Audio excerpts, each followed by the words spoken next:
this week was an extremely difficult time to figure out the rankings with many of the top teams having poor weeks. So I guess let's get started with our top 10 and then we can head into the big movers. Firstly, obviously, Tennessee staying at number one. They slipped up a bit, but still not even close to enough, I don't think, to drop out of that number one spot with other teams around them dropping their series and essentially dropping like flies. It seems like Tennessee, maintaining at least a decent amount of consistency, was able to easily stay at number one. Yeah, like you said, I think it would have taken them getting swept in order for them to drop out of the number one spot. And so clearly the most dominant team in college baseball up to this point, and that's why they're staying number one. Yes, sir. And then at the number two spot, we have Oregon State moving up one place from last week. They're just showing consistency across the board offensively. They've looked good enough, and their pitching staff is only getting healthier from here on out, with potentially one of the best 1-2 punches in the nation now that Pfennig's is back. Jerpy has looked like one of the best pitchers, so with a number two behind him, this team can go pretty far.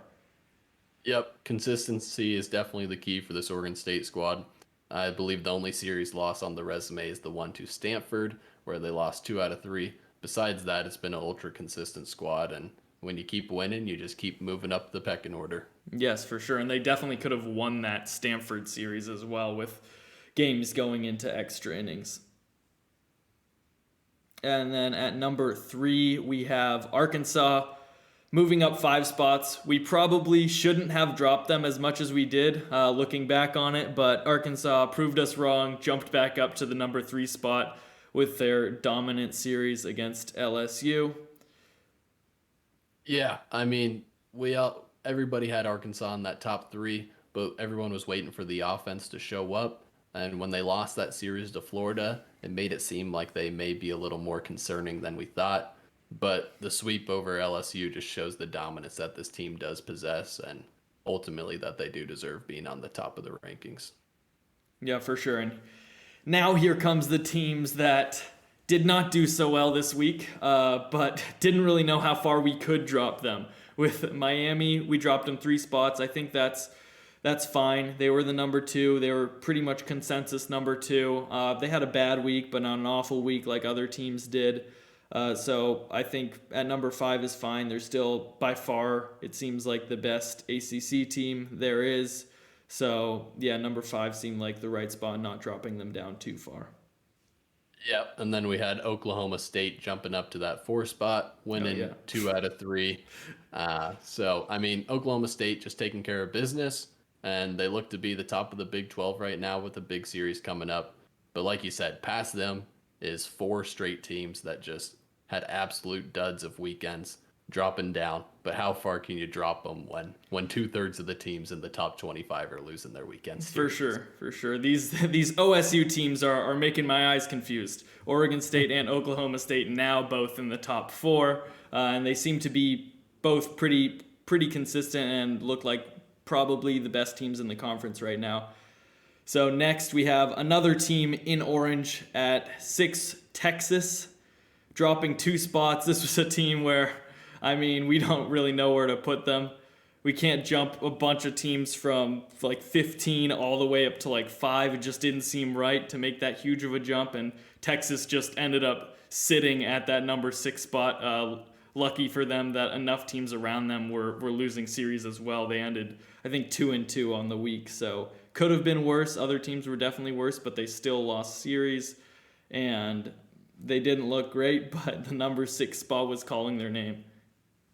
Yeah, Texas definitely would have dropped more had other teams around them performed better, but at the end of the day, Texas is still one of the most talented squads in the country, and so it doesn't feel horrible having them at that 6th spot, but at the same time, normally when a team has a dud of a series like that, you usually move them down a lot more than 2 spots.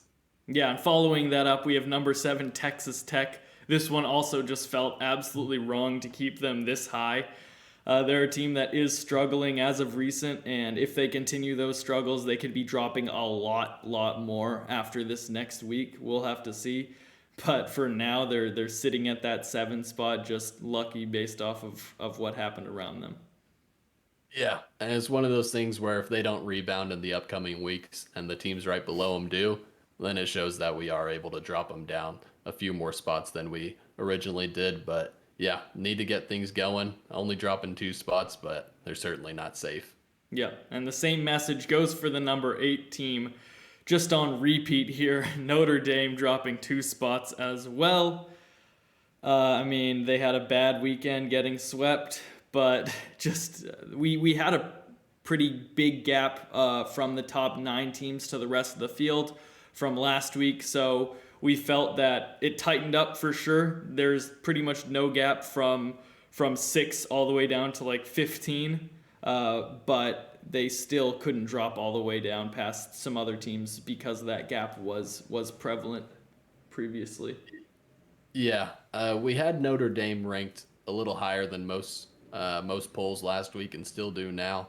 But it's the same thing where it's just how do you drop a team like 10 spots when everybody else behind them is losing as well? You don't want to move someone up from 15 all the way up into this top 10 area quite yet, and so that's why Notre Dame still sits at number 8 for us. Yeah, especially because the next team that we have is Southern Miss, who jumps up 5 spots now at number 9. I mean, they had a good week. They went 4-0, but it was against bad teams. So having them jump over other teams that have had better resumes in the long run. I mean, Southern Miss is just consistently putting up good weekends, so they're slowly rising, and this is probably the biggest leap that they are gonna have, just based off of teams around them dropping, since so many teams from the 5 to 20 mark lost their series this week. And Southern Miss didn't, so they're going up because they did well and no other teams really could. Yeah, normally you're not going to see a team make this large of a jump without huge quality wins, but Southern Miss just keeps taking care of business and they're taking advantage of other teams faltering. So props for them continuing to win, but they don't have too many quality opponents left on the schedule, so they're going to need to keep doing what they have been. Yeah, and to round out the top 10, we have the biggest mover in our top 25 with Stanford moving up 13 spots. And I mean, they had a quality win. They had a quality weekend series beating UCLA, and they were there to prove that. Their offense seemed to be getting going against Arizona State, and it just continued to go that way, and they looked to be that team that people thought that they were going to be in the preseason. Yeah, preseason polls, Stanford was pretty much a consensus top 5 team across all the polls. And so it looks like they're finally clicking, and I think people still see that potential in them, and that's why there's such a huge jump in the polls. Is everybody knows this team is super talented, and now that they're finally clicking, it's looking like they may be one of the best teams in the country. Definitely. So other big movers that we had, Vanderbilt up to number 16 from 24. That is 8 spots if you do the quick math there.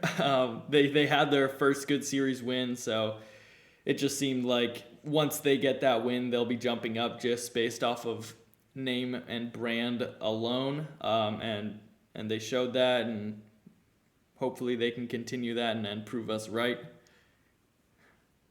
Certainly. And then a couple other teams with some big jumps. Virginia Tech and TCU both coming from not in the rankings up into 15 and 17. The reason you see big jumps from those teams is last week they were both right on the cusp of the top 25, arguably could have been 26, 27 in our rankings. And so that's why you see when they get some quality top 10 series wins, they're jumping that high. Yeah, great weeks from both of them and back in the rankings. Yeah, and the biggest losers of the week, I'd say, go to Arizona and Florida. Florida was a team that we probably have at 25 or 26 to like 30, just on the fringe of being ranked, but just missing out to some other teams. And then Arizona, 2 straight weekends losing to pretty below average Pac-12 teams. So I don't think they deserve to be in the rankings anymore, dropping out from number 16. And then they're going to really have to prove themselves later on to get back in. Yeah, crazy to see that Arizona team performing like this. They swept Stanford earlier in the year, and now they lose series to Washington State and Utah. Just super surprising, and one of the most talented teams in the Pac-12. So we definitely expect them to rebound, but at this point, it's hard to have them in the top 25 performing like that. Definitely. All right. Any other news you want to add into the top 25? I think that is good. Sweet. Really appreciate everybody watching this video. If you enjoyed it, please like and subscribe.